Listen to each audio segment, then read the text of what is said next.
This is Tibet in the 1930s, a beautiful isolated land high up in the mountains of the Himalayas, surrounded by the empires of Britain and China, and yet still almost completely untouched by the outside world. Tibet is now most famous for its leader, the Dalai Lama, who was forced into exile nearly 50 years ago.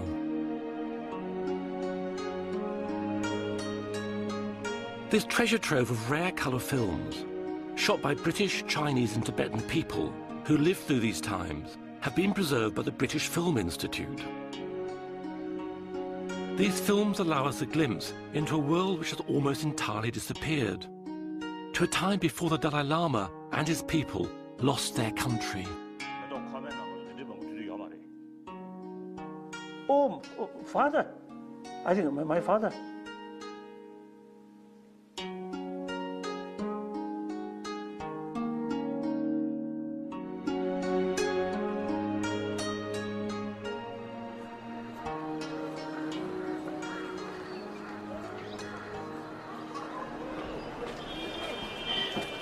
It's now impossible to tell the story of Tibet in Tibet because since the Chinese invasion of 1950, it's become a criminal offence to even discuss Tibetan independence in territory controlled by China. So, to tell the tale of the lost world of Tibet, I've had to come to another country. I've come to India. The Dalai Lama escaped here in 1959 and, along with the Tibetan government in exile, is based here in the Cloud Gange. To understand how Tibet was lost, why the Dalai Lama must live in exile, we have to look back to a time when Tibet was a free nation.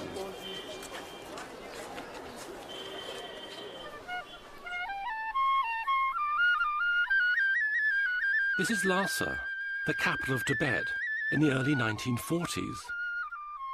This film is of the main shopping street, known as the Barkhor. Despite being shot in the 20th century, it looks medieval. Hardly surprising, given Tibet's location. It was almost impossible to reach, so it remained frozen in time.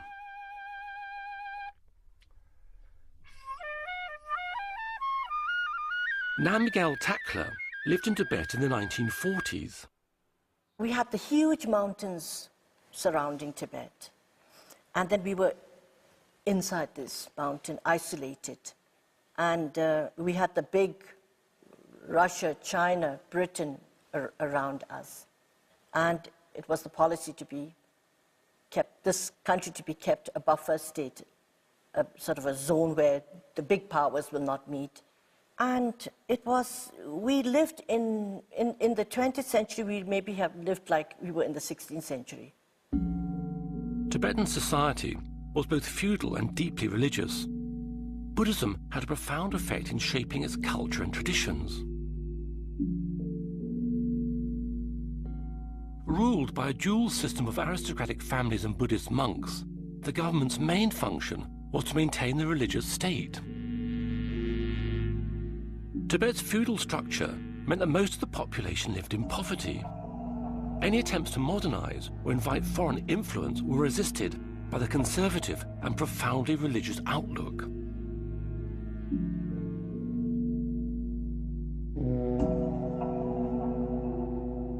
Life in Lhasa was dominated by a huge number of religious festivals, which involved most of the city's population.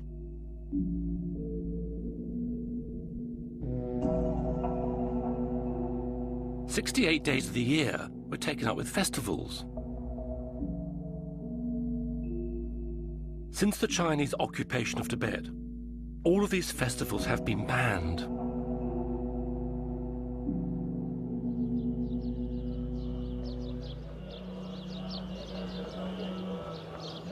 Even though life for exiled Tibetans has changed enormously since the Chinese invasion, Tibetan society is still deeply religious, and Buddhism is central to its culture. Tibetan prayer flags still hang in holy places. Each time the wind blows, the prayers that are written on them are released into the universe.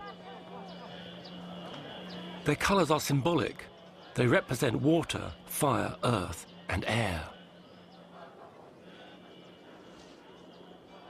Buddhism arrived in Tibet in the 7th century AD, about 1,000 years after it started in northern India. Focusing on spiritual development, all Buddhists believe that the road to enlightenment lies through the practice, the development of morality, meditation, and wisdom. At the time these films were made, monks made up 20% of the male Tibetan population. Every Tibetan family, rich or poor, sent their youngest son to a monastery as a spiritual and religious duty.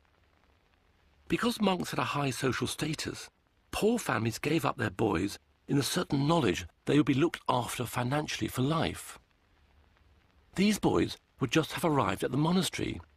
Even though in theory they could give up being a monk if they wanted, they'd expect to stay there for the rest of their lives.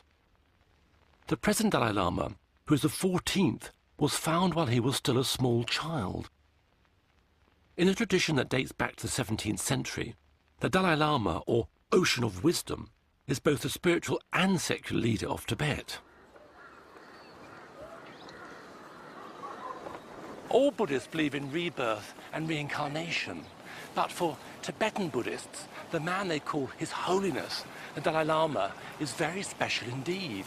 Some see him as a man-god. All believe he's a reincarnation of all 13 previous Dalai Lamas, and he's a bodhisattva of compassion, an enlightened being who's chosen rebirth as a human being so he can be on this world to help others. When the 13th Dalai Lama died, his reincarnation, a 3-year-old boy called Tenzin Gyatso, was found some 600 miles from the capital in Amdo, a province in the far northeast. While the Western world was at war, the family made the long journey to the capital, Lhasa. The 14th Dalai Lama arrived in October 1940. By now he was 5 years old.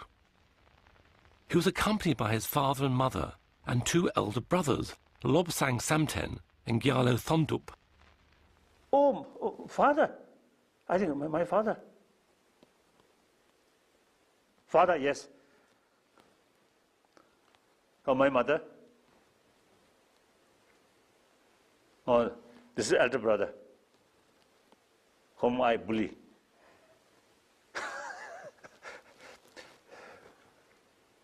My mother, very, very gentle. Almost I never saw her sort of the mental state of temper. I never saw. Very gentle. Always smile. Something very, very nice woman. A villager, uneducated. At the beginning, illiterate. Later, with her own effort, she can read some books. Now here, yes, my father with mustache. He very much interest keep his mustache very, how to say, very organized way. No, not like that. So he used, of course, our family from time to time eating meat with bone. So every time from the bone, there is something, what called marrow or something. Oh. So see, he usually used to put on his mustache, then do like that.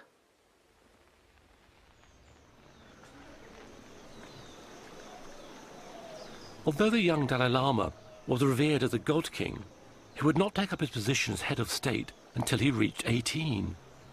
Years of monastic study lay ahead of him.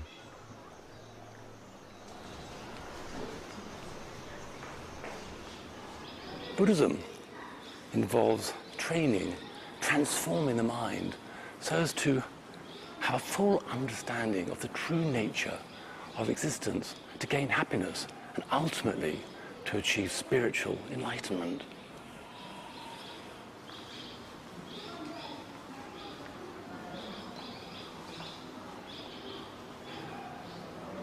Buddhists believe it's only possible to escape suffering, to find true happiness by giving up all worldly desires and by accepting the transitory nature of life, all things change, come to an end. Don't try and hang on to things. Also, one has to understand that all one's actions, one's karma, have consequences for good or for ill. If you do good things, then you get merit and, I suppose, hurtle towards your own enlightenment. But more to the point, do good things and the world benefits. You put positive energy out into the world.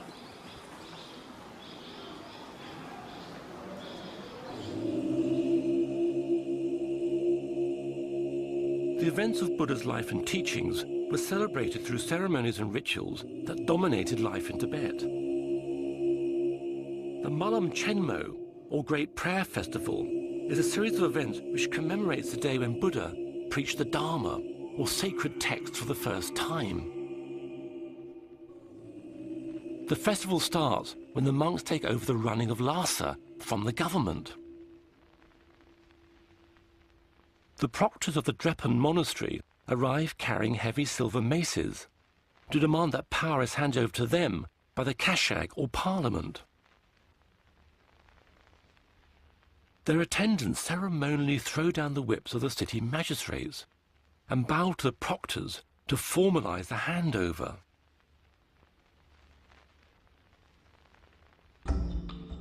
The proctors are accompanied by the Dobdobs, or monastic police, huge monks who carry long sticks and whips.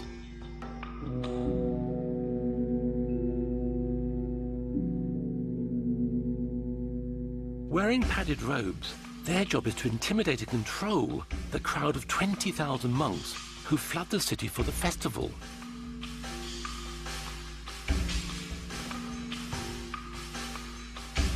For the next month, the proctors are able to impose fines on the general public for having a dirty house, for using bells on a horse or mule, for women not wearing a headdress, for the wearing of foreign shoes, or any other disorderly behavior.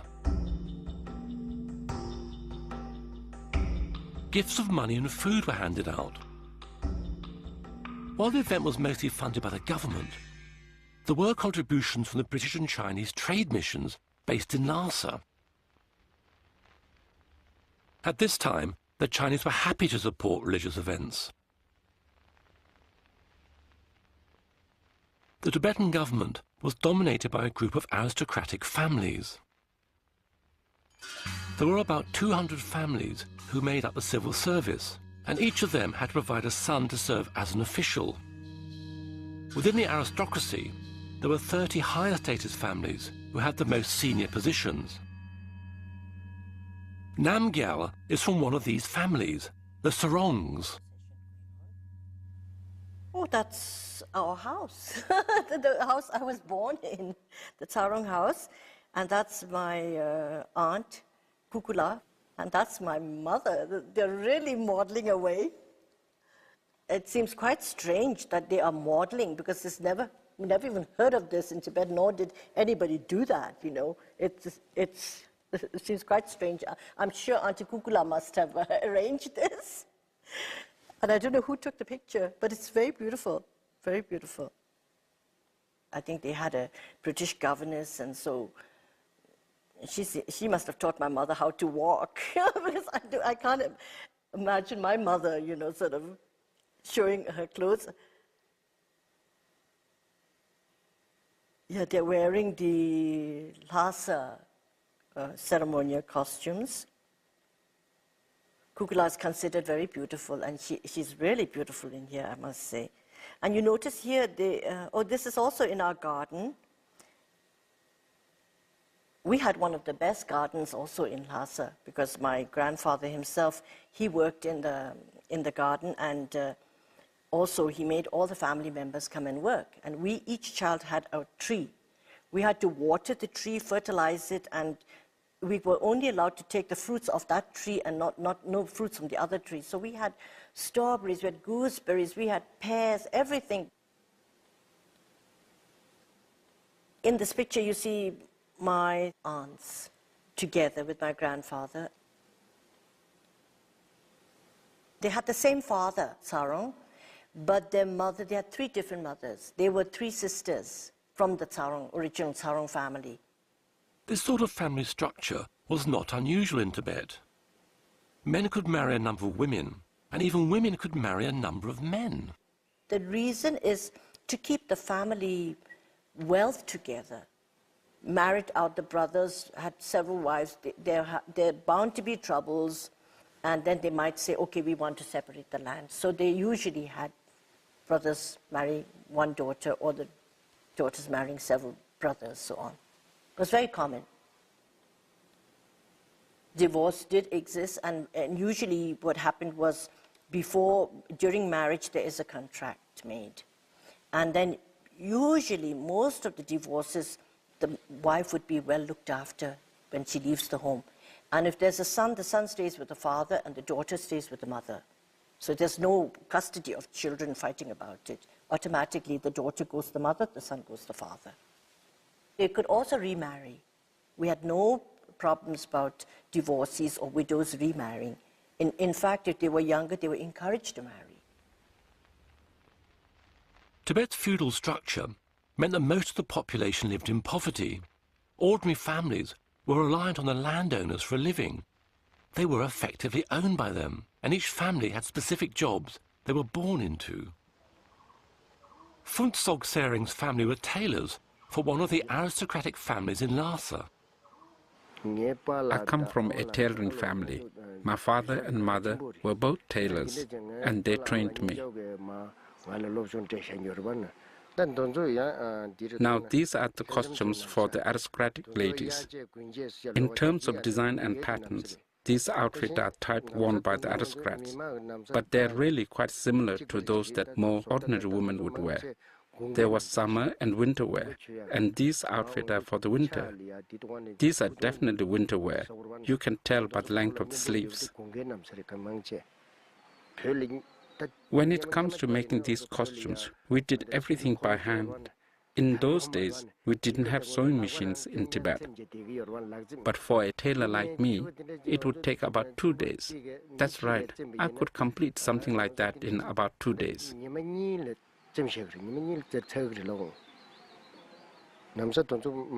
These are the costumes of the Kashak, and they are relatively easy to sew.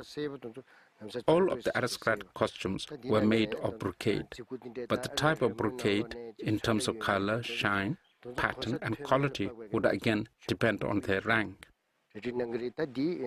If we were making something for government civil servant, the design and pattern would depend completely on their rank and status. Shuo Lobsang Darji was a junior rank civil servant in the early 1950s.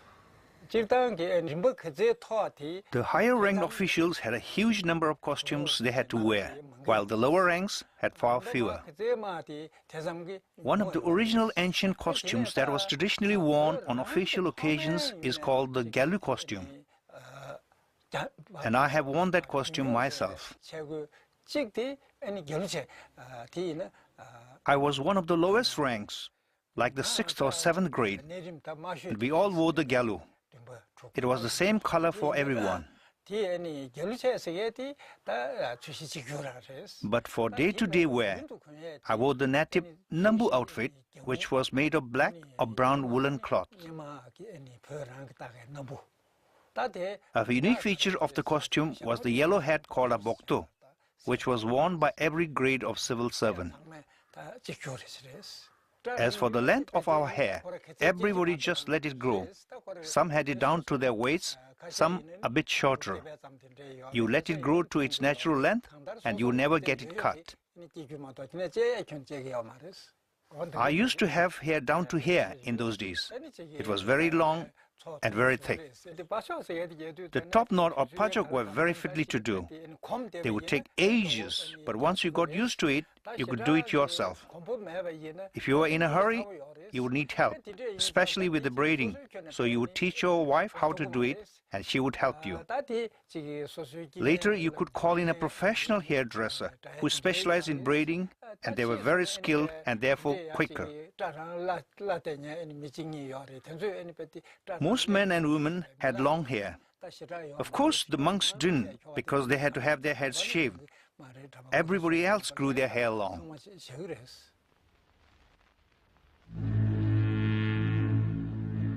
this massive civil and monastic bureaucracy within Lhasa was about to be led spiritually, if not politically, by the 5-year-old Dalai Lama. Before his official enthronement, he stayed at the summer palace, the Norbalinka. At first, his family were also allowed to stay there too, before he began his new life. Of course, at that time, my mother and father and my other brother remain or stay with me. Then mother and father, I think every day is come to see me. And also I also visited to their home. I enjoy my native village's food. While pilgrims came from all over Tibet, foreign dignitaries also paid homage to the God King. The British political officer in nearby Sikkim brought a movie camera with him and managed to get this first ever moving picture of the Dalai Lama. Sir Basil Gould, seen here with a white prayer scarf around his neck, also brought an expensive foreign toy car for the little boy. But already his status set him apart from other children, and only his older brother, Lobsang, was allowed to test drive it. Oh, this is my brother, elder brother.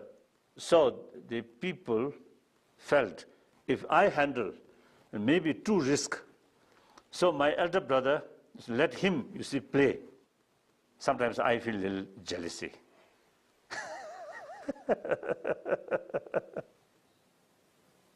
Somebody's in the car. I wonder if that is my husband. It's him. Namgyal married the Dalai Lama's older brother, Lobsang, in 1962. There's Lobsang on the horse now. I see him. Lobsang's so serious. I can't believe it. He looks so serious in there. He's not a serious person, but in there he looks so serious. Now that is a very nice picture, yes, of Lobsang's father with his mother going in front of him.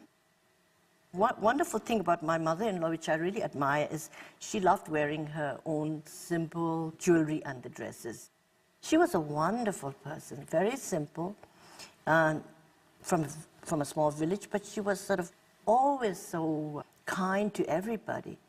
If somebody, a beggar, came to the home and asked for something, she'll ask the cook to please feed the person, whoever it was. And she was really kind to everybody. Wonderful person.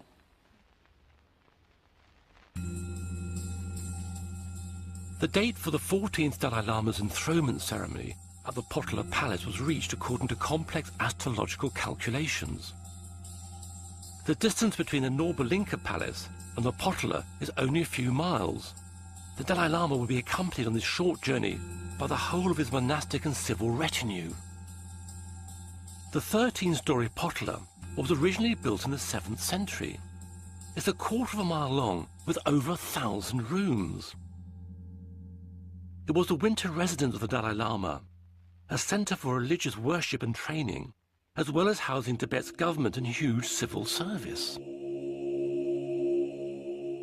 Tenzin Gyatso was enthroned as the 14th Dalai Lama on the 22nd of February, 1940. A life of austerity and strict scholarly pursuit began for the 5-year-old and his brother Lobsang. Well, I think for him, being a normal child and then suddenly becoming a monk and then coming up to Lhasa with His Holiness and leaving the parents and then suddenly going into this huge Potala palace and living there amidst the older monks who can be quite strict. And he used to often tell me it wasn't that pleasant there. The elder brother stay with me. We always play. And sometimes I bully on him, although he's older than me. He used to talk about His Holiness being quite naughty and mischievous. And then when he was naughty, his tutors used to frighten Lobsang. And then he said, then His Holiness used to get into a lot of very nice games, running around, and then feeding the birds outside on the roofs. That was the greatest fun. Here were these two little boys with the older attendants and huge dark rooms, and it was very frightening for them. And I mean, coming from a village where you had a lot of running around, freedom, and then suddenly you are put there, it must have been quite intimidating for him. So then I think once a month, my mother came. So when my mother came, I feel very happy. Then my mother about depart, I feel little uncomfortable, little sad.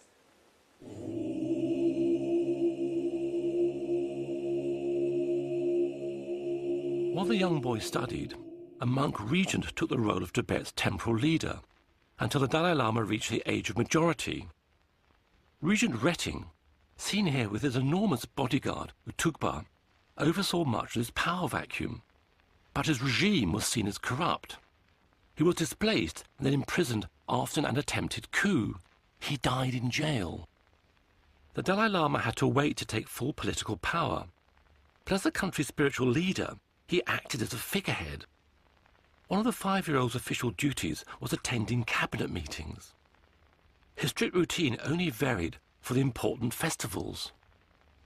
The festival of the votive offering took place in the eastern courtyard of the Potala Palace. It was a deeply significant solemn occasion in which all the sins and bad events from the previous year were purged, clearing the way for the next. The yellow-hatted monks of Dalai Lama's own Namgyal monastery join the government and civil officials as they prostrate themselves in front of His Holiness. Watching from the top floor is the Dalai Lama. The main event of the votive offering is the chum, a tantric dance. Accompanied by drummers and trumpets, dancers emerge into the courtyard.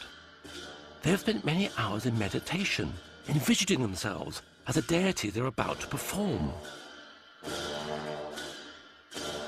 Uza Naring Tashi was one of these dancers and later taught chum dancing. Now here are the chum dancers making their entrance. I have performed this dance myself.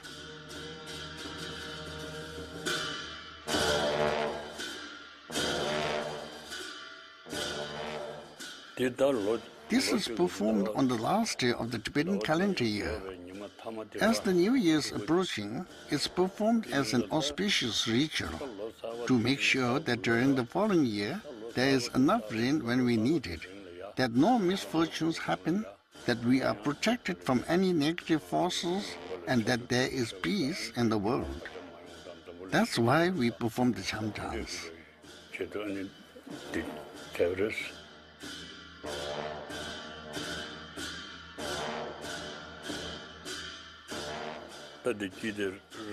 This one with the horns in the middle is the principal character of the cham dance, the Tamjin Chögyal. Ringed around him are 22 black hat dancers and 16 masked dancers.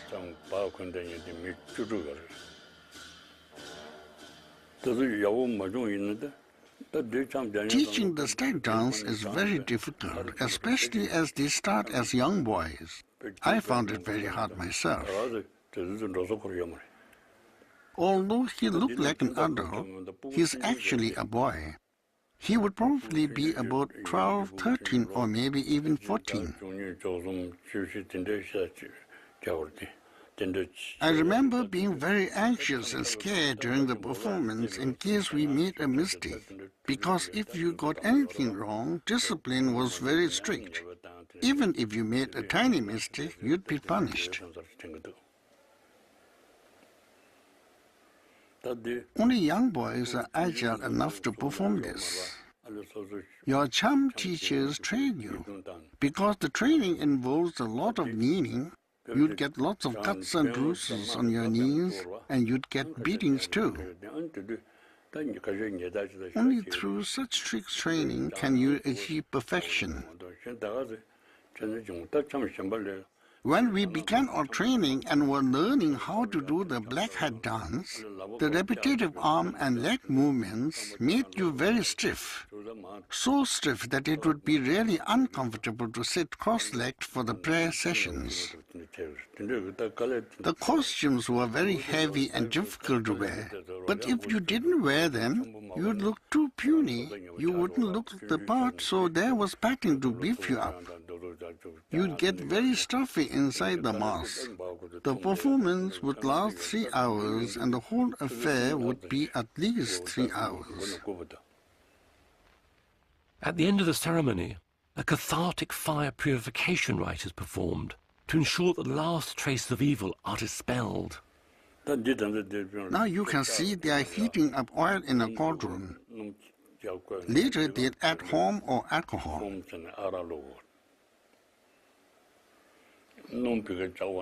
In this ritual, you fill a human skull with alcohol, and then you pour it into the boiling oil.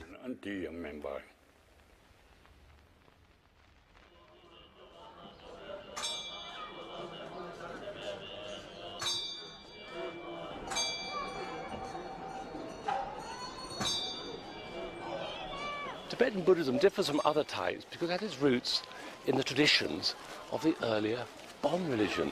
Therefore there's a belief in gods and celestial beings, but also there are various traditions that involve all Tibetan society in the practice of Buddhism. Now Tibetans believe that their prayers can be given added power by being conducted by means of a prayer wheel. Here's a prayer wheel. Walking round the wheel means that my prayers have the power, all the written prayers, inside this wheel. Incredible. Also, there are flags and beads which have a similar thing, prayers through repetition. And the mantras are used to really gain merit and to help one on one's path to enlightenment.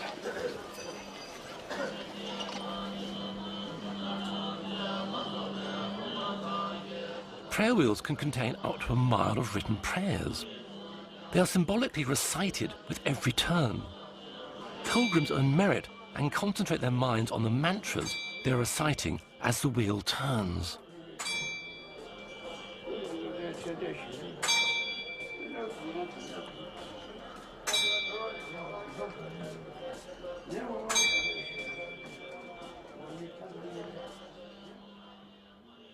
The circular 5-mile walk which surrounded Lhasa was known as the Linkor. On the festival days, pilgrims would start walking early in the morning. Artemisia, scrub rhododendron, and juniper twigs were burnt, and the air would be filled with incense. A new Linkor has been created at McLeod Ganj. It surrounds the Dalai Lama's own residence up there. This replaces the sacred path lost at Lhasa. Pilgrims now walk it. This is a particularly busy day. It's a festival day. These days, I say, they just walk it. In the past, pilgrims would prostrate themselves along the route, and that was done rather like this. One simply stops, says a prayer, and then one measures one's length on the ground, right way down to the bottom and up again. And so one goes, right around the path. I put my feet where my head was and down I go again. Difficult process, but it was to show respect and compassion for all thinking beings, to remove negative forces and to gain merit, to help one on one's path to enlightenment.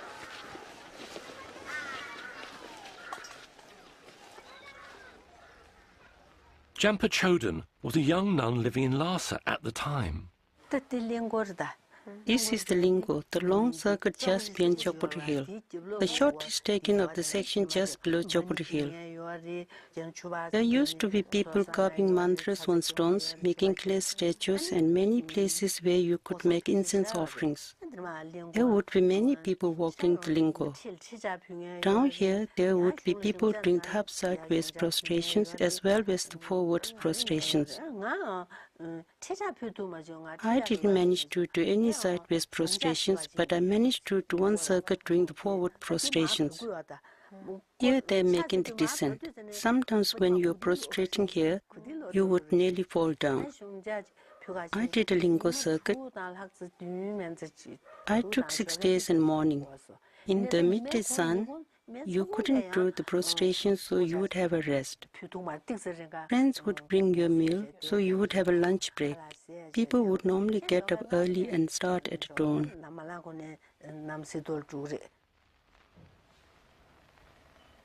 Jampa Sultram and Tenzing Choni Tara also did the Lingkor circuit. When they used to do the old Lingkor circuit, it used to take about 2 hours. But during Buddhist festivals, people weren't satisfied with merely walking it. They would prostrate themselves all the way around. So, as we were talking about this yesterday, it turns out that we both happened to have done the full body-length prostrations and made the full circuit. It would vary how long it would take to do the full body-length prostrations, depending on the individual. The fast ones would do it in 3 to 4 days. Others might do it in short stages, so it would take about 7 to 8 days to do the full circuit. Wherever you ended the day, you'd leave a mark, and then you'd resume from there the next day. He said yesterday he did it in 4 days. The reason for doing the prostrations is to accumulate merit and to cleanse yourself of your negativities. It's an entirely spiritual activity.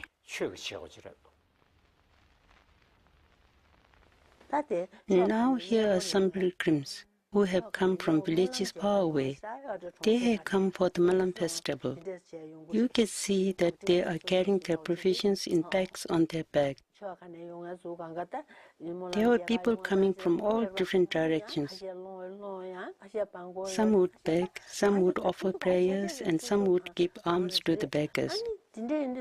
One was free to do what one wished. You would give soup, tea, or money to earn merit. There is somebody ladling out some tsamba for the beggars. On the day to celebrate the Buddha's enlightenment, the Lingkor is especially crowded. Many people are begging for alms.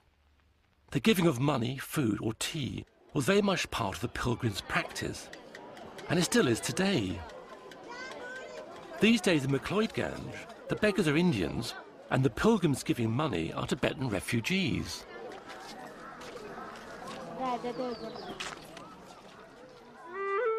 On festival days, the cabinet and senior civil officials also walked the Lingkor, but they would get very hot in their heavy ceremonial costumes, and so would stop off the British mission for a cup of tea. Historically, the British and Chinese were officially represented in Tibet. British pressure to allow trading had led to the establishment of a new British trade mission in 1937, and in the mid-1940s, a Chinese representative arrived in Lhasa. Relations with the British were cordial, while they were more tense with the Chinese. Dr. Sun Lien Shen, seen here being welcomed by Jigme Tering, the Tibetan finance minister, was a representative of the Chinese nationalist government. At home, China was in the midst of a bloody civil war between the nationalists and the communists. Life in Lhasa continued according to ancient custom and practice. The Dalai Lama lived in the Potala during the winter and the Norba Linka during the summer. Twice a year, the civil and religious hierarchy accompanied him on his move from palace to palace. Identified by the peacock-feathered umbrella, which accompanied his sedan chair or palanquin, the whole population of Lhasa watched silently for a glimpse of His Holiness.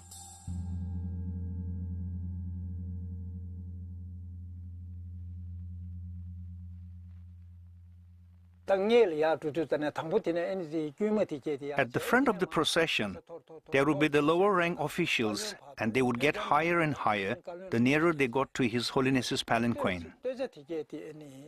The front column are the monk civil servants in order of importance, up to the cabinet ministers who ride alongside His Holiness. Behind the palanquin are his two personal tutors, and then his immediate family members. The lay civil officials bring up the rear at the end of the procession according to one's rank and position. It was the same protocol as when you would have an official audience with His Holiness. As a junior civil servant, my turn would come somewhere at the very end.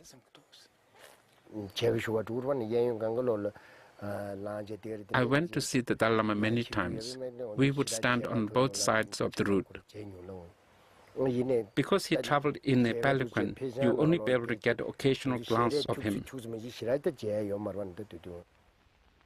We used to also stand in line with the crowd and view and get a blessing from His Holiness while he was in the palanquin, because everything was so silent, incense burning, and people very quiet and trying hard to get a glimpse of him. And at the end, they would have the army band coming, which was more fun, I mean, sort of a lot of excitement then.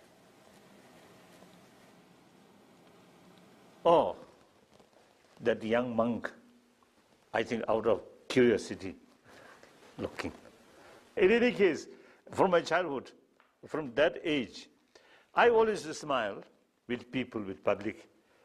So people also, you see, love my smile. So whenever I look like that, the people express some kind of expression of overjoys. I think around 10 years old, around 10, when I look this, I feel the people consider or the reincarnation of High Lama, but actually that young boy, I think only play how to play. So there is big contrast.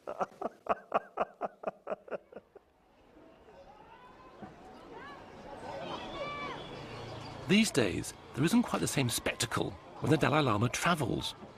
Although lots of devotees turn out to see him, his bodyguards are now armed with walkie-talkies, and he travels in a modest, though bulletproof car.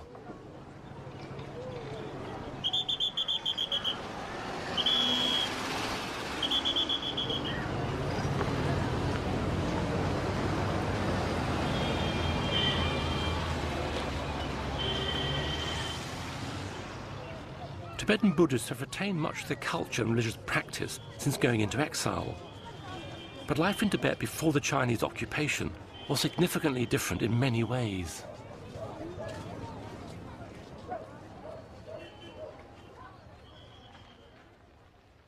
The Tibetan year is marked by many religious festivals. Here, at the Dalai Lama's own Namgyal monastery, thousands of people gather to celebrate New Year. This takes place in late February, early March. But sadly, far fewer festivals are celebrated now than they were in Tibet. The King's New Year Festival celebrates the Dalai Lama's position as the ruler of both church and state. The high officials wear robes whose design dates back to the 7th century, along with ancient ornaments of amber and coral, which had been traded along the Silk Route and had originally come from the Mediterranean. The turquoise charm boxes around their necks and the golden bar encased in turquoise, which reaches their waist, is so heavy it must be carried. The ordinary people of Lhasa gather at the foot of the potala to watch the sky dancing, a spectacle which a man scales a rope up to a tall wooden mast, stands precariously on a small platform, and then spins himself around. The performer is traditionally a man from one of the small villages in the region of Sang. It's done in retribution for their resistance to the rule of the 5th Dalai Lama. There's a saying in Sang, mothers don't die from illnesses, but from worry that the sons might be taken for the sky dance.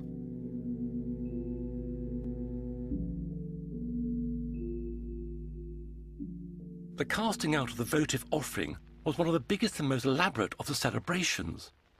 This ceremonial military maneuver was known as the coiling snake. With civil officials acting as marshals, 500 infantry in chain mail move in a zigzag formation, while another formation circles it. Seemingly chaotic, it was highly organized, and the troops rehearsed for months to perfect it.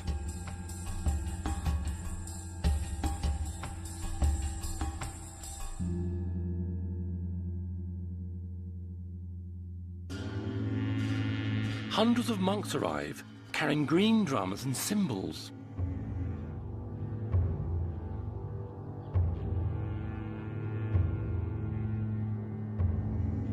Next, the torma are brought out, tall sculptures which have a grinning skull on top and represent all evil spirits. Wearing an ornate headdress, the Nechung oracle, a monk who is chosen for his psychic powers, appears in a state of possession.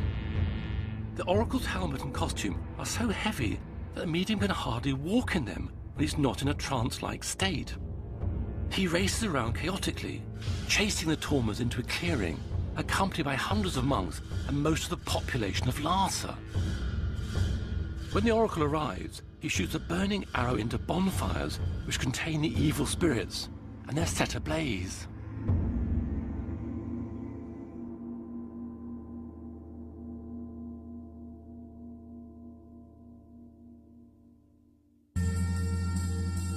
Many of the religious festivals had an additional civil or governmental element.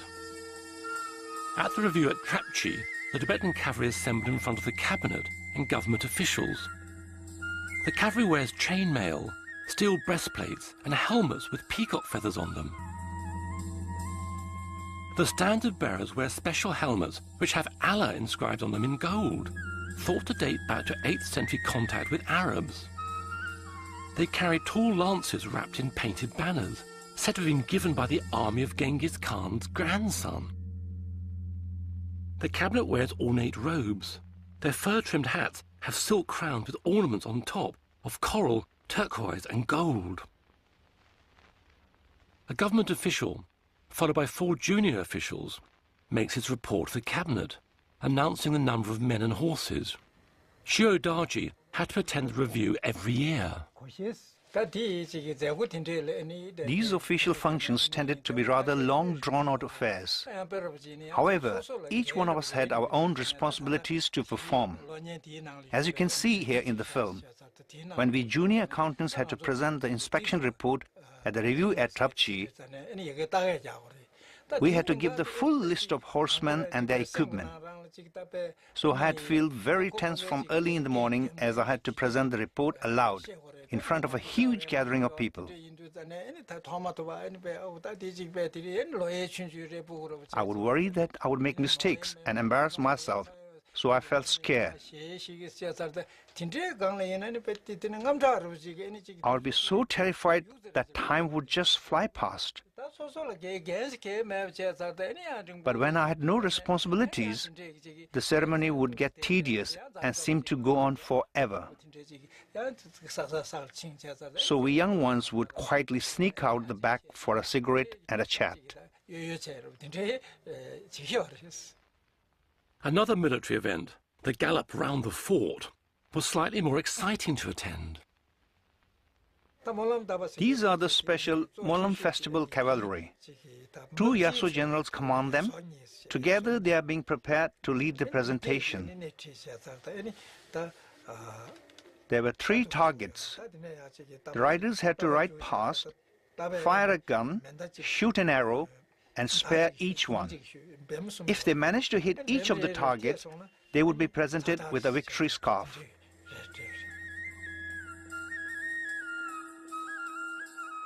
The targets are hung perilously close to the spectators' heads.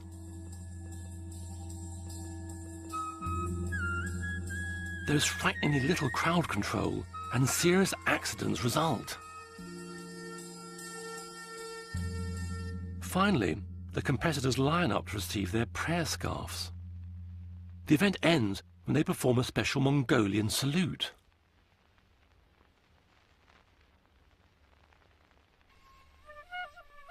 Other pursuits were more gentle. The people of Lhasa, rich and poor alike, took advantage of the summer festivals to enjoy their environment. During the month of celebrations to honour the Buddha's enlightenment, the government ministers and officials are rowed around a lake to make offerings. After they'd had their turn, the ordinary pilgrims were allowed to go. It's hard to believe that war was raging in the rest of the world as the people of Lhasa set off for their annual picnic season.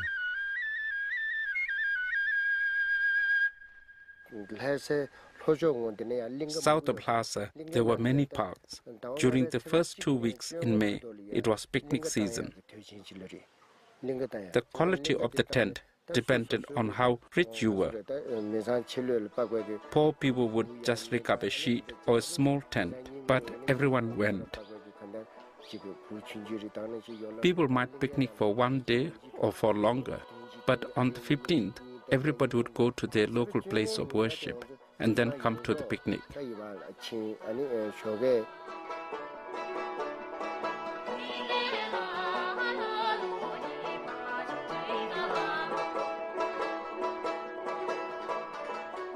The nationalist Kuomintang government in China maintained its mission in Lhasa and even joined in with the Tibetan festivals. However, at home, the communists were growing in power and a civil war was raging. You see the flag there? It's the flag of the Chinese Kuomintang. In those days, the Chinese in Tibet were mainly the official representatives of the Kuomintang. The present Chinese hadn't arrived yet. Here you can see some people performing the incense burning ceremony. And here are some monks playing the long horns and the oboes. This is a group of Nangma musicians. They had their own musical association. I know one of them, the man wearing dark glasses. He's called Namgyal. He was a very well-known musician in Lhasa. He was a brilliant harmonica player. He also played the Tibetan lute and other instruments. He was blind, and that's why he wore dark glasses. Everyone knew him by his nickname, Namgyal, no eyes.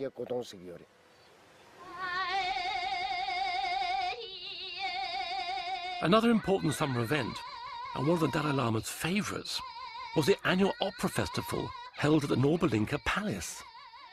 During summer in Nobulinka, I think around July or August, on summer festival, the folk dance, and also every day the military performance. So like another child, I love the military the performance.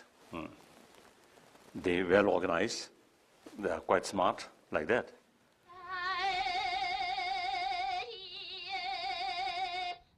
Opera, Tibetan unique opera is a play. So during that period, I have no lesson, free, holiday. Then my mother often come because during that period, my family stay in residence in Nobulinka. They stay there a few days. So I'm very happy.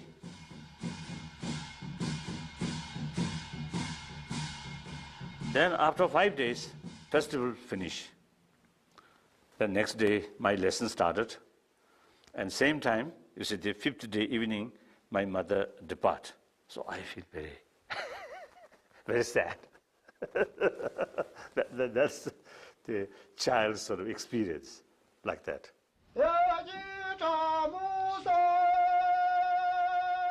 For the commoners in Lhasa, participation in some festival events was not really a matter of choice. For the wrestling and weightlifting, the contestants were all from the Dalai Lama's personal bodyguard regiment. Though it's hard to believe, given their size and stature. The wrestling was a particularly unpopular duty, as they had to wear loincloths.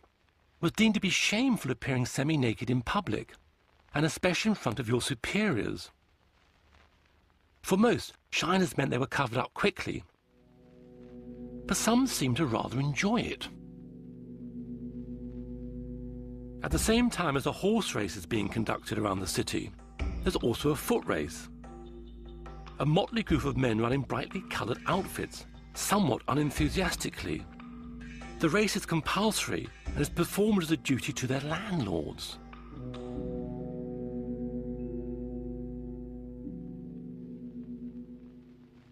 For the Tibetan aristocrats, there were lots of social events to attend at the British Mission, or Deki Linka.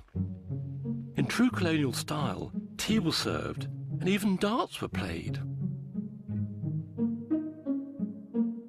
Summer was a period where everybody had a party to celebrate the summer and to be outdoors.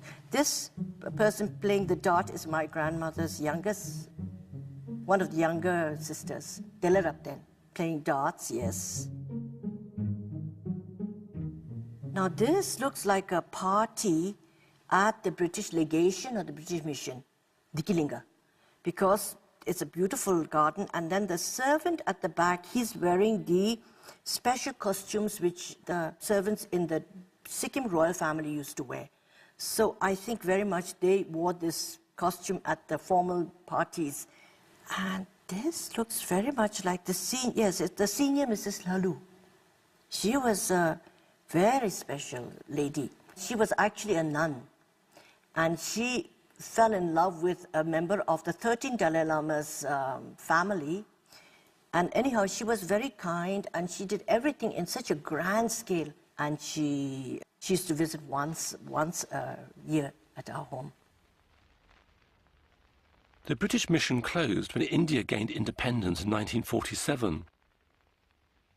Tibet still had no status as an independent nation and was not recognized internationally. The civil war between the communists and nationalists in China continued. The Tibetan government realized if the communists won, they would not tolerate their religion. However, they didn't want to be seen to be taking sides, so they politely asked the nationalist Chinese to leave Tibet. They were sent off with the utmost courtesy, with parties and free transport to the Indian border. The small Tibetan army was reorganized, new regiments were formed, and they were re-equipped. In 1949, the Chinese Civil War ended, and the People's Republic of China was established under Mao Zedong's chairmanship. One of their first objectives was to bring Tibet back into what they called the motherland. On the 6th of October 1950, 40,000 Chinese soldiers of the People's Liberation Army invaded Tibet, and the small Tibetan army was quickly overwhelmed and forced to surrender. The issue of the invasion was raised with the United Nations, but nothing was done. Indeed, the international community did shamefully little to help Tibet in its plight. So the Tibetans had nothing to do but to negotiate with the Chinese. To do this, they needed a sole ruler. And so Dalai Lama, still with 2 years of training ahead of him, was rapidly giving the power to rule in Tibet. Incredible this, a 16-year-old boy was suddenly made the temporal and spiritual ruler of Tibet. The teenager acted quickly and sent delegations to Britain and America, but it was the height of the Cold War, and they refused to help. The Chinese, however, were happy to talk. Fearful that Chinese troops would invade Lhasa, the Dalai Lama instructed Tibetan officials in Beijing to begin negotiations. The 17-point agreement, in which Tibet was defined as being part of the Chinese motherland, was signed in Beijing without the Dalai Lama's consent. The reunification, as the Chinese called it, was completed when the invading forces reached Lhasa in October 1951, and Tibet was conquered. Samdong Rinpoche was in Lhasa at the time. At that time, there are quite a sizable number of Chinese military personnel arrived in Tibet, and they have set up loudspeaker radio in Lhasa town. So there was a lot of wires going over the houses, and there's a big loudspeaker. So it was not a radio, but just propaganda through a whole the town covered by the loudspeakers. After the Chinese arrived in 1951, everybody felt that they had lost their way. They didn't know what to do. There was a real feeling of tension and uneasiness in Lhasa. The Chinese were becoming more and more oppressive by the day. His Holiness was in a very difficult position in the face of the military power of the Chinese. Rather than resist Chinese rule, the Dalai Lama attempted to make the 17-point agreement work. As it was meant to allow the Tibetan government to continue running its own country, for the next 3 years he set about introducing social and land reforms, attempting to propel Tibet into the 20th century. However, he still had ancient and highly demanding spiritual duties to perform. The Kalachakra ceremony, or Wheel of Time, is one of the most complex systems of theory and practice in Tibetan Buddhism. The 17-year-old Dalai Lama was initiated into this tantric tradition in front of hundreds of officials and monks at the Norbalinka Palace. I think this is the first time of Kalachakra initiation at Norbalinka. I think 16, 17. I already, you see, took the responsibility of the Kasa, the temporal power. Oh, bless me. Here comes His Holiness the Dalai Lama. Here he is receiving mandala offering for long life. He's looking so young. He's not wearing glasses yet. He must be 16 or 17. Here is the Lord Abbot, elder brother of His Holiness, Losang Samte. It must be inside the Norbalinka. This is during the Kalachakra teachings. It looks like the people are throwing scarves forward to request the teachings after the mandala ceremony. You would say prayers, then everyone would throw scarves forward. It was what everyone did in Tibet, but these days His Holiness discourages it. In 1954, the Dalai Lama received an invitation from the Chinese to go to Beijing. Most Tibetans were against the idea, fearing for his safety. The Dalai Lama, however, was determined to go, seeing it as an opportunity to be able to talk to Chairman Mao in person. Then I felt, not only me, but some officials, some high officials, now two opinions. One opinion, now this is the right time, should go to Peking and meet high officials, high leaders.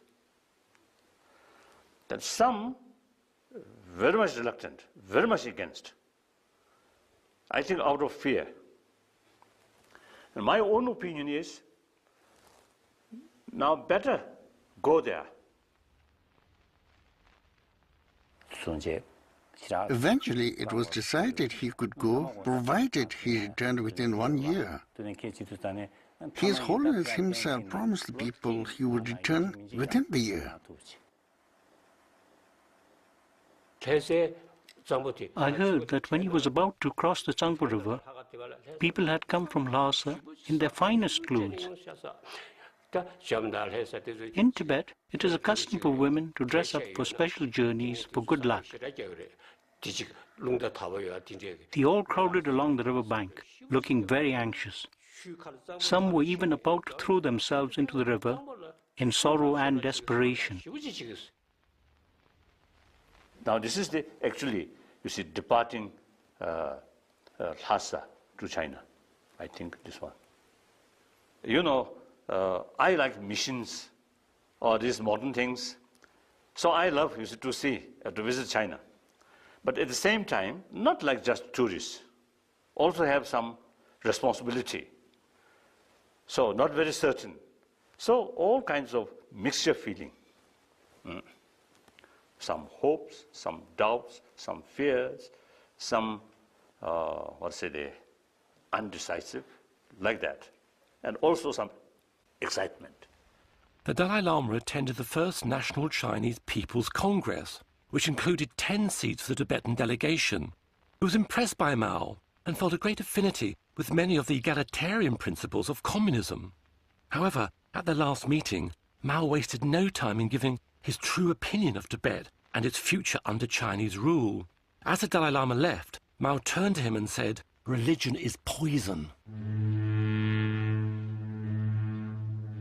The Dalai Lama returned home. News reached him that the Chinese authorities in eastern Tibet were confiscating lands belonging to monasteries and redistributing them amongst themselves. The situation deteriorated.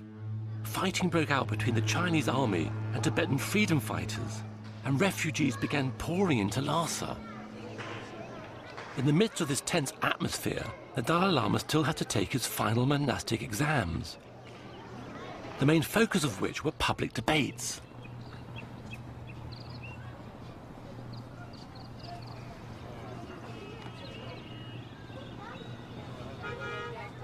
Debate is a rigorous discussion of Buddha's teachings. Everything is challenged. Debate is an ancient tradition within Buddhism, which is still practiced today, although the monks, and now nuns, are somewhat more vigorous in their style than they were in the 1950s.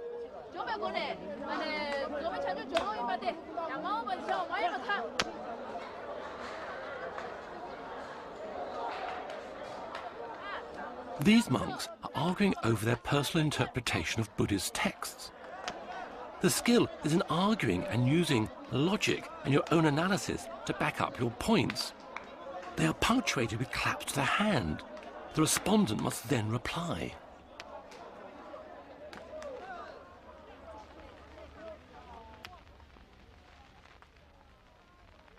The culmination of the Dalai Lama's 18 years of study was an examination for doctorate in Buddhist philosophy. It started with debates at 3 of the largest monasteries in Tibet.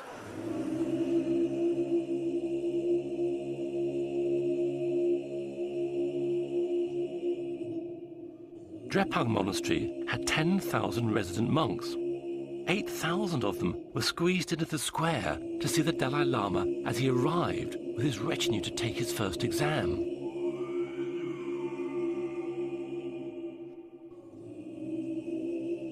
The monastery owned local estates and had some 20,000 tied peasants who worked the land and paid them taxes.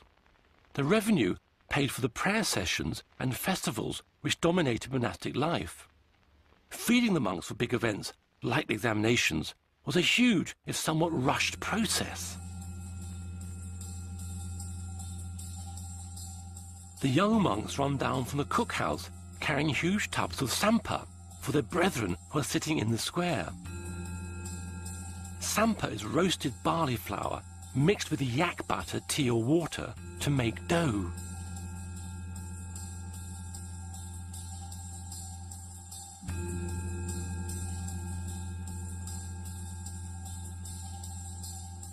To celebrate His Holiness's presence, the monks are also given prayer scarves, tea and money.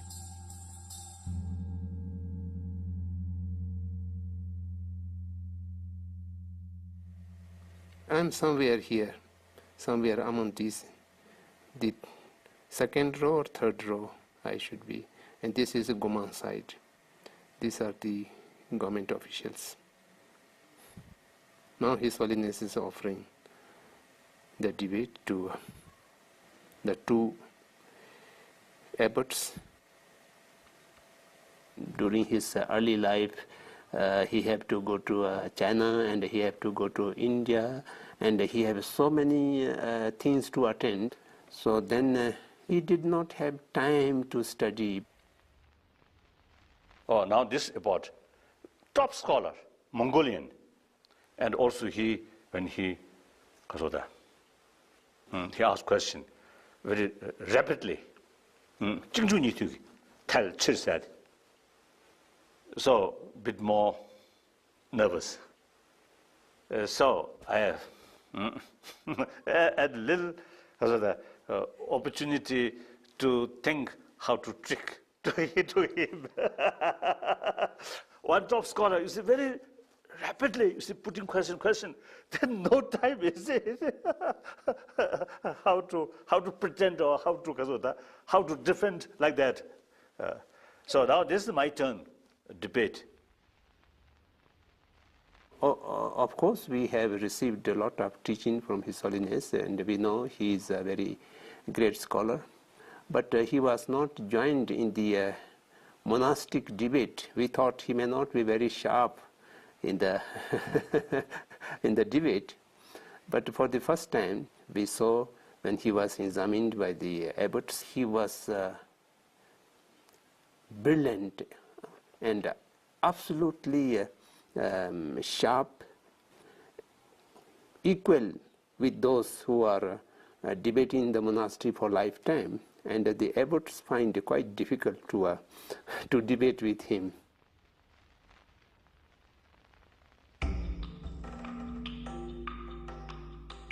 The next exam was at Sera Monastery. The whole of the Dalai Lama's government travelled with him, allowing him to consult with them about the growing tension in Lhasa.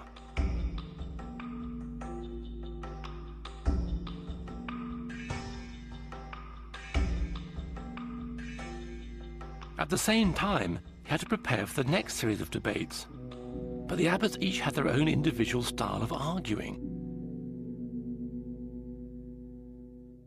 In Sera Monastery,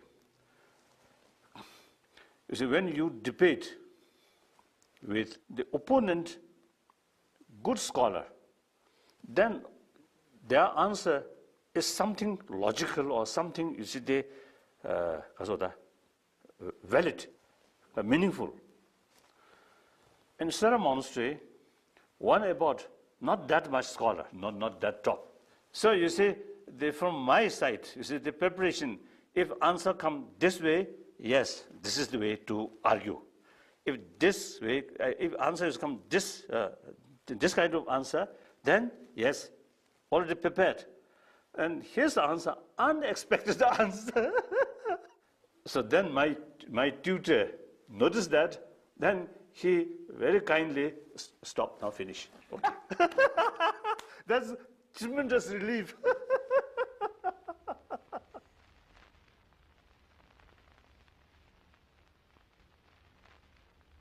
The last of preliminary exams was some distance from Lhasa, at Ganden Monastery.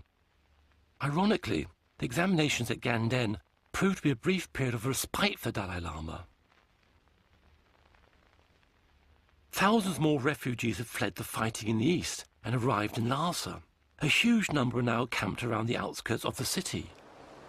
Tensions with the occupying Chinese, who'd been in Tibet for about 9 years, were high. There were food shortages in Lhasa and rumours about massacres in eastern Tibet, and also rumours about the destruction of sacred sites. Meanwhile, the Dalai Lama still had his final exam to take. The Dalai Lama returned to Lhasa and continued to prepare for his final exam.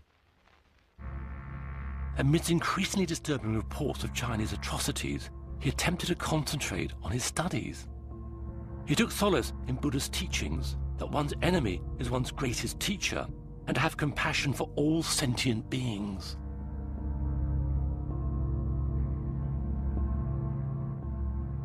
The final exam was arranged to take place at the same time as the Mulam New Year festival. There were 30,000 monks in the city, and pilgrims were arriving from all over Tibet. The Jokang temple was full to bursting. The cabinet, civil officials, and all the senior abbots and monks were present. At that time, things were very tense. On the one hand, a very solemn and grand ceremony was taking place.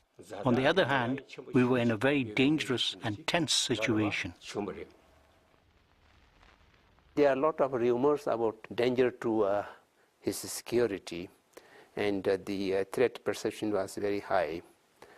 And therefore, it was very tight security arrangements used to be there, and that was a bit annoying. And that was not a consonance with the monastic atmosphere. So a lot of soldiers with guns and very attentive and with walkie-talkies. These are not familiar with the people. So that was a tense and also the joyful. These are going together. Gun emplacements were built. There were Chinese carrying rifles patrolling the rooftops opposite. Everyone, government officials, the clergy, the people, were there for the religious function of the 13th, but they saw clearly the Chinese soldiers walking around on the rooftops. I was involved in organizing the event. In this emergency situation, there was nothing we could do. We asked some of the Hmong officials to disguise themselves as ordinary people and mingle with the public and to act like spies. On the one hand, the ordinary people and the aristocrats were all dressed up in their finest. On the other, right next door, the Chinese were making elaborate military preparations, with soldiers carrying rifles as if they might attack at any moment. It was unbelievable that these two extraordinary situations could be happening at the same time. The position between the Chinese and the Tibetans was becoming irreconcilable. It was an incredible situation that was unfolding. If you had told an outsider, they wouldn't believe you. But that's how it was. One aspect, the whole atmosphere is so tense. Many people actually felt whether this big gathering can take place or not, because it's so much tense. But then everything go very smoothly. So everybody very happy. My final examination, successful. I think very successful. And also, I myself, from the corner of my mind, another thing is, now no more any lesson. The Dalai Lama returned to the Noble Inca with his full retinue, but this time he was accompanied by armed guards. Little did he know that this 1,000-year-old ceremonial procession through Lhasa would be his last. The Chinese Governor-General of Tibet invited Dalai Lama to see a dance troupe at the Chinese military headquarters. In the name of dispensing with formality, the Chinese requested that he attend with unarmed bodyguards. Worried that a refusal would worsen the fragile situation, the Dalai Lama accepted, but the news soon spread. The Tibetan people came pouring into the Noble Inca, and their spokesmen forced their way into our official meetings. So His Holiness didn't go. This meant that any communication between the Chinese and the Tibetans had completely broken down. As this had happened, everybody felt it wasn't safe for His Holiness to stay. You could never tell what the Chinese might do. So everyone wanted him to leave as soon as possible. Although that was what everyone was thinking and what everybody wanted, no one dared say it out loud. We were all terrified. The Dalai Lama received news that Chinese were planning to attack the crowd surrounding the Noble Inca and bomb the building. Convinced that if he left, the people would be saved, he decided he had to leave. Of course, I think topmost in my mind is fear, sadness, and almost like the feeling of desperate. And also leaving some of my close friends, sweepers, or some monks who look after temples or the libraries in Nobulinga, and including my dog. So as a human level, very sad, one factor. Then also, several thousand Tibetan, suppose different Nobulinga already gathered there. So that also additional worry. If something happens, then thousands of people will die. Then also, my own life, there is danger. One person's sort of future, but the future of Tibet also is related. So therefore, anxiety, fear, little doubt, hesitation, and sadness, all mixed, very much mixed. That night, the Dalai Lama escaped from the Noble Inca, disguised as a Tibetan soldier.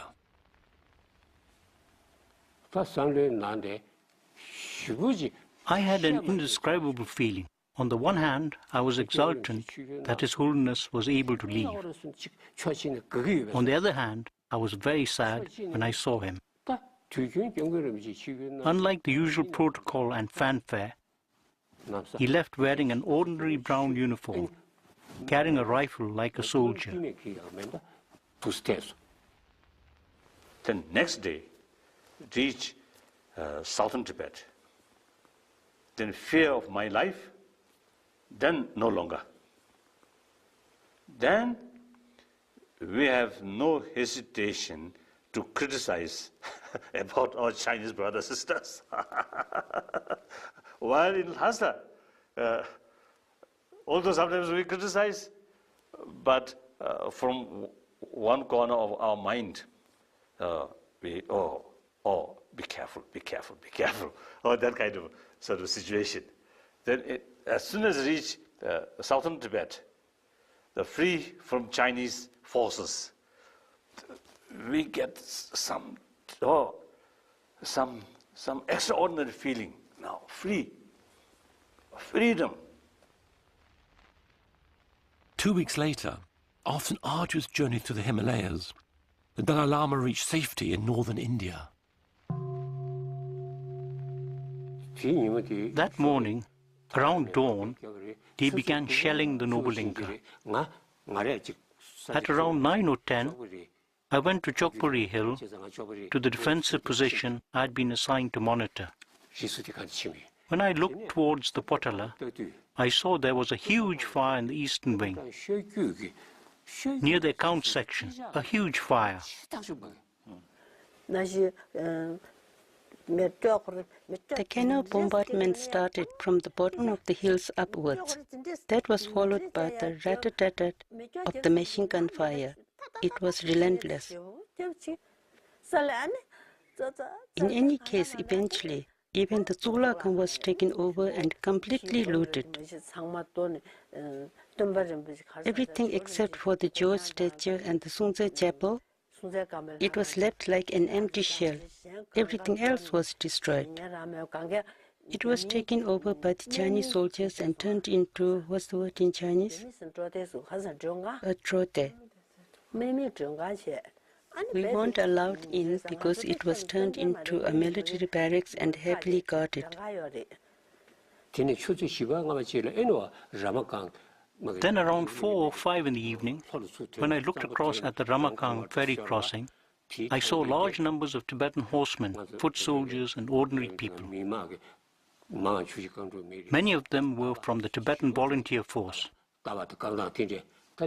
Then the relentless bombardment began. In the dust and smoke, I saw people and horses falling. The intense bombardment went on for about an hour or two.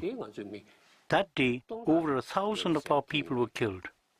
I saw it all with my very own eyes.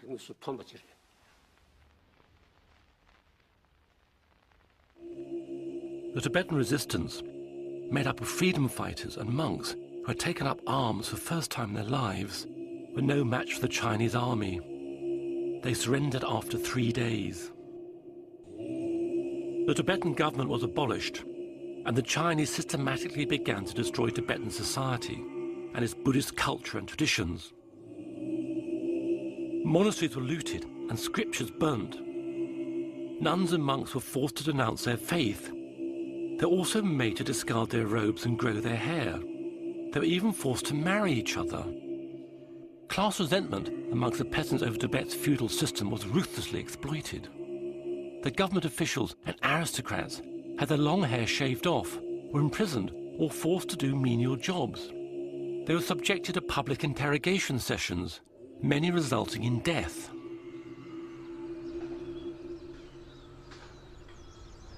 The Indian government granted the Dalai Lama political asylum, and 80,000 refugees escaped from Tibet to join him. He has lived here in Dharamsala, known as Little Lhasa, ever since. the Dalai Lama appealed to the United Nations, calling on China to respect the human rights of Tibetans and their desire for self-determination.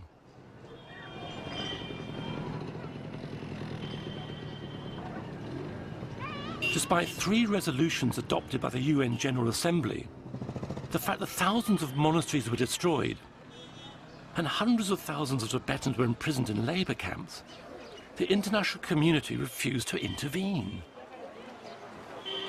It's tragic that Tibetans have lost their homeland, and with no tangible international intervention. But coming here, looking around, one can see that despite everything, Tibetans retain their sense of national identity, their culture, and their pride.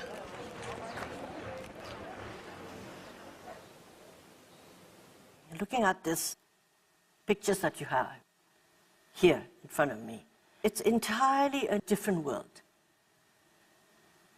And it was, to me, it's very sad. For instance, like my grandfather wanted Tibet. I get very emotional to talk about Tibet, you know. My grandfather wanted Tibet to be with the outside world and to join the United Nations, to educate the Tibetans outside and to be with the modern world. But his visions and his wishes, and also his 13th Dalai Lama and the 14th Dalai Lama had a wish that we must have contact with the international world. But unfortunately, from our own side, we were so blind and we knew nothing of the outside world. We were just so engrossed in our little pond, you know, so we knew nothing, what was happening to the world, what could happen, and so we lost our country.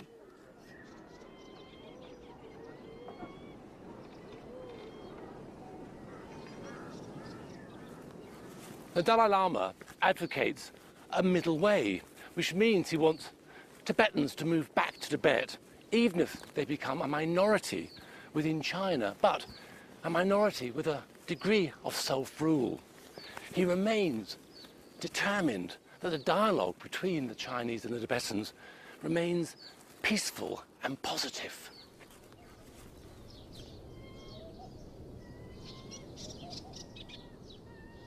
Middle approach is the best.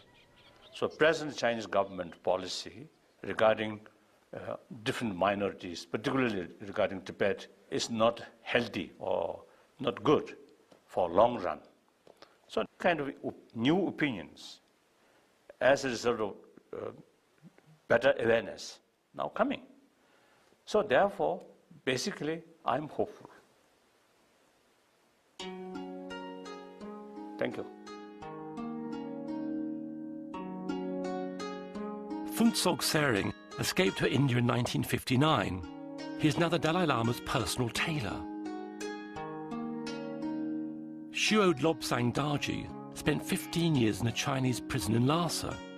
He escaped to India in 1985 and became the Chief Justice Commissioner for the Tibetan government in exile. Usha Nawang Tashi escaped to India in 1959. He retired as a Chum teacher in 1990. The Venerable Jampa Sultram served 20 years in a Chinese prison in Lhasa. He escaped in 1980 and worked at Dalai Lama's private office. The Venerable Tenzin Chonyi Tara escaped from Tibet in 1959 and worked at the Dalai Lama's private office until he retired in 2003. Jampa Chodin was forced to give up being a nun and marry a monk. She escaped to India in 1984. Professor Samdong Rinpoche escaped to India in 1959. He is now the Prime Minister of the Tibetan government in exile. Namgyal Takla left Tibet in 1956. She's lived in Switzerland, America, and now India, working for the Tibetan government in exile.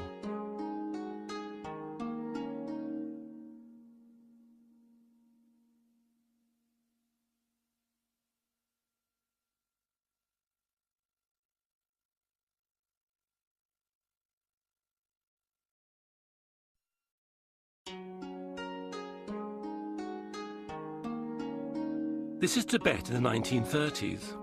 a beautiful isolated land high up in the mountains of the Himalayas, surrounded by the empires of Britain and China, and yet still almost completely untouched by the outside world.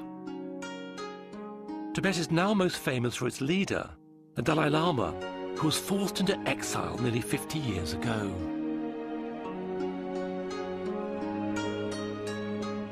This treasure trove of rare colour films, shot by British, Chinese and Tibetan people who lived through these times, have been preserved by the British Film Institute. These films allow us a glimpse into a world which has almost entirely disappeared, to a time before the Dalai Lama and his people lost their country. Oh, father. I think my father.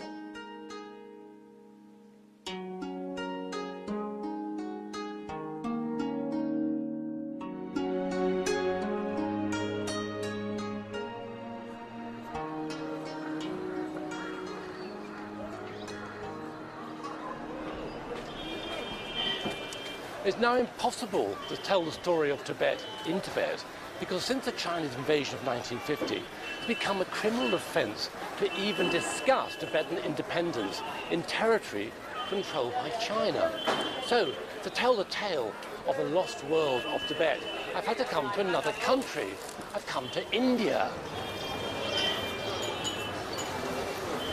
The Dalai Lama escaped here in 1959 and, along with the Tibetan government in exile, is based here in the Cloud Gange.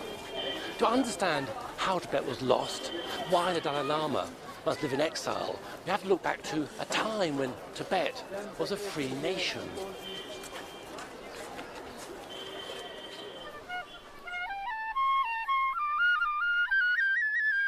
This is Lhasa, the capital of Tibet, in the early 1940s.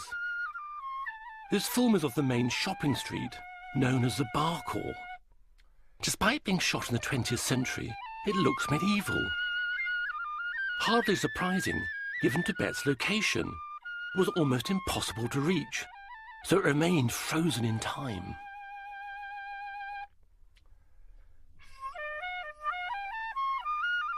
Namgyal Takla lived in Tibet in the 1940s. We had the huge mountains surrounding Tibet. And then we were inside this mountain, isolated. And we had the big Russia, China, Britain around us.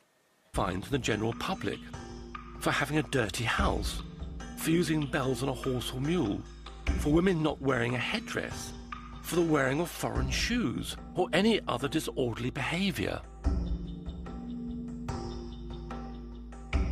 Gifts of money and food were handed out. While the event was mostly funded by the government, there were contributions from the British and Chinese trade missions based in Lhasa. At this time, the Chinese were happy to support religious events. The Tibetan government was dominated by a group of aristocratic families. There were about 200 families who made up the civil service, and each of them had to provide a son to serve as an official. Within the aristocracy, there were 30 higher status families who had the most senior positions. Namgyal is from one of these families, the Sarongs. Oh, that's our house, the house I was born in, the Sarong house. And that's my aunt, Kukula, and that's my mother. They're really modeling away. It seems quite strange that they are modeling because we never even heard of this in Tibet, nor did anybody do that, you know. It seems quite strange. I'm sure Auntie Kukula must have arranged this. And I don't know who took the picture, but it's very beautiful, very beautiful. I think they had a British governess, and so she must have taught my mother how to walk, because I can't imagine my mother, you know, sort of showing her clothes. Yeah, they're wearing the Lhasa ceremonial costumes. Kukula is considered very beautiful, and she's really beautiful in here, I must say. And you notice here, this is also in our garden. We had one of the best gardens also in Lhasa, because my grandfather himself, he worked in the garden, and also he made all the family members come and work. And each child had a tree. We had to water the tree, fertilize it, and we were only allowed to take the fruits of that tree and no fruits from the other tree. So we had strawberries, we had gooseberries, we had pears, everything. In this picture you see my aunts together with my grandfather. They had the same father, Tsarong, but their mother, they had 3 different mothers. They were 3 sisters from the original Tsarong family. This sort of family structure was not unusual in Tibet. Men could marry a number of... And it was the policy to be kept, this country to be kept a buffer state, a sort of a zone where the big powers will not meet. And it was, we lived in the 20th century, we maybe have lived like we were in the 16th century. Tibetan society was both feudal and deeply religious. Buddhism had a profound effect in shaping its culture and traditions. Ruled by a dual system of aristocratic families and Buddhist monks, the government's main function was to maintain the religious state. Tibet's feudal structure meant that most of the population lived in poverty. Any attempts to modernize or invite foreign influence were resisted by the conservative and profoundly religious outlook.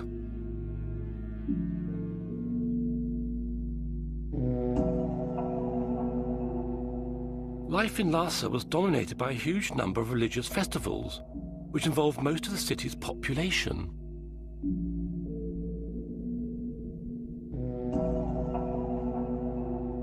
"68 days of the year were taken up with festivals. Since the Chinese occupation of Tibet, all of these festivals have been banned.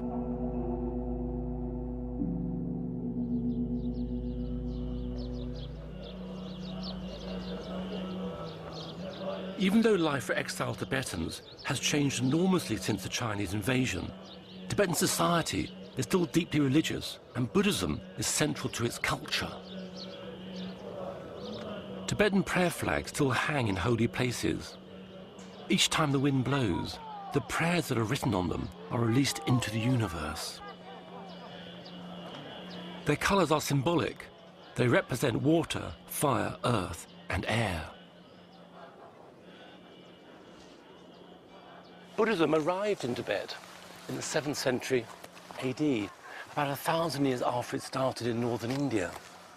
Focusing on spiritual development, all Buddhists believe that the road to enlightenment lies through the practice, the development of morality, meditation, and wisdom.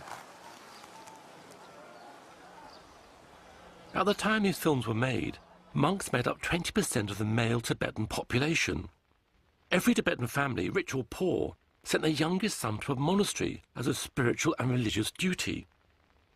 Because monks had a high social status, poor families gave up their boys in the certain knowledge they would be looked after financially for life. These boys would just have arrived at the monastery. Even though in theory they could give up being a monk if they wanted, they'd expect to stay there for the rest of their lives. Then do like that.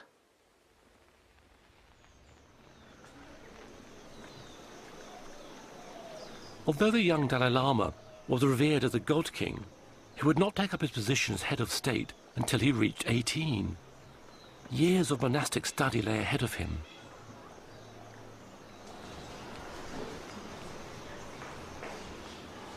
Buddhism involves training, transforming the mind, so as to have a full understanding of the true nature of existence, to gain happiness, and ultimately to achieve spiritual enlightenment.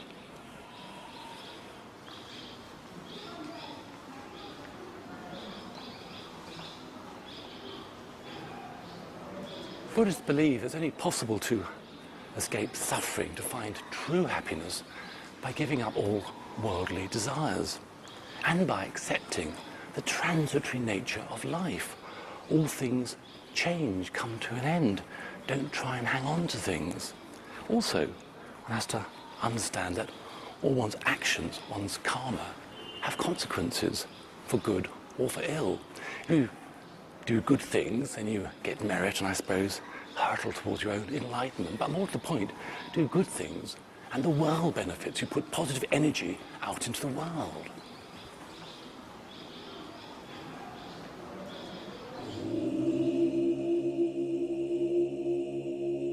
The events of Buddha's life and teachings were celebrated through ceremonies and rituals that dominated life in Tibet.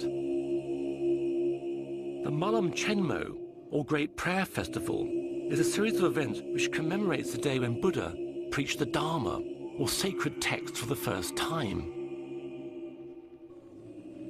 The festival starts when the monks take over the running of Lhasa from the government.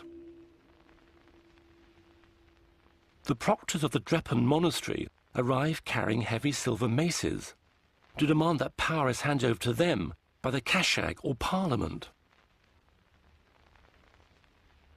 Their attendants ceremonially throw down the whips of the city magistrates and bow to the proctors to formalize the handover.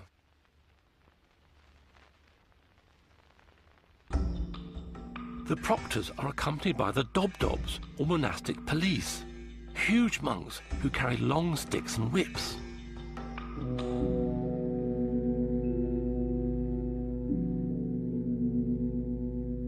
Wearing padded robes, their job is to intimidate and control the crowd of 20,000 monks who flood the city for the festival.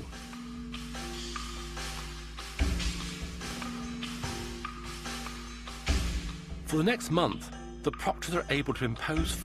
The present Dalai Lama, who is the 14th, was found while he was still a small child. In a tradition that dates back to the 17th century, the Dalai Lama, or Ocean of Wisdom, is both the spiritual and secular leader of Tibet. All Buddhists believe in rebirth and reincarnation, but for Tibetan Buddhists, the man they call His Holiness, the Dalai Lama, is very special indeed. Some see him as a man-god. All believe he's a reincarnation of all 13 previous Dalai Lamas, and he's a bodhisattva of compassion, an enlightened being who's chosen rebirth as a human being so he can be on this world to help others. When the 13th Dalai Lama died, his reincarnation, a 3-year-old boy called Tenzin Gyatso, was found some 600 miles from the capital in Amdo, a province in the far northeast. While the Western world was at war, the family made the long journey to the capital, Lhasa. The 14th Dalai Lama arrived in October 1940. By now he was 5 years old. He was accompanied by his father and mother and 2 elder brothers, Lobsang Samten and Gyalo Thondup. Oh, father. I think my father. Father, yes. Oh, my mother. Oh, this is elder brother, whom I bully.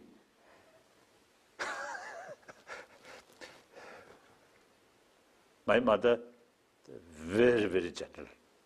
Almost I never saw her sort of the mental state of temper. I never saw. Very gentle. Always smile. Something very, very nice woman.